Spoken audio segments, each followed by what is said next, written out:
du semeur. Psaume 34.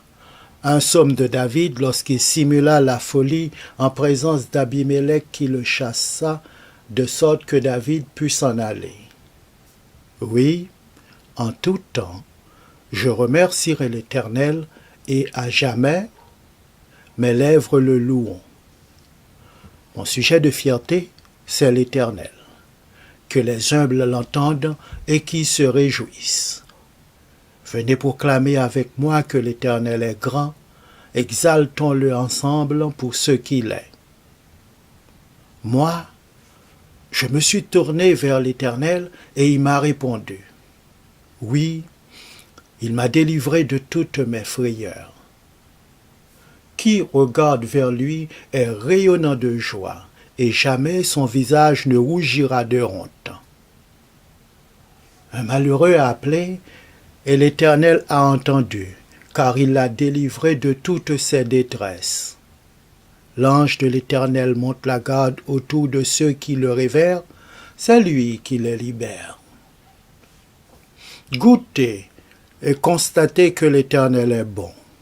Oui, heureux l'homme qui trouve son refuge en lui.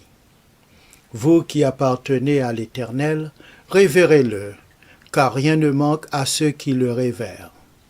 Le lion peut connaître la disette et la faim, mais ceux qui se tournent vers l'Éternel ne manquent d'aucun bien. Venez, mes fils, écoutez-moi, et je vous apprendrai comment vivre en révérant l'Éternel. Qui désire une longue vie? Qui voudrait être heureux? Qu'il veille sur sa langue pour ne faire aucun mal, qu'aucun propos menteur ne passe sur ses lèvres. Détourne-toi du mal et fais ce qui est bien. Cherche la paix avec ténacité.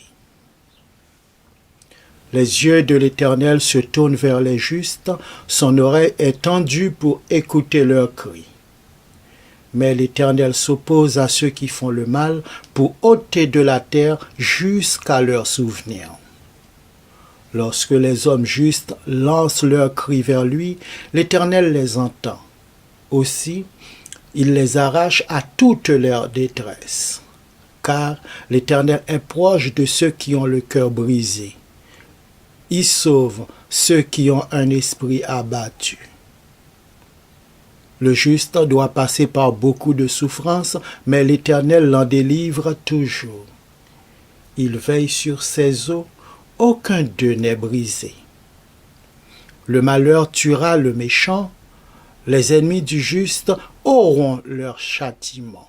Mais l'Éternel sauve la vie de tous ses serviteurs, et ceux dont il est le refuge ne seront jamais condamnés.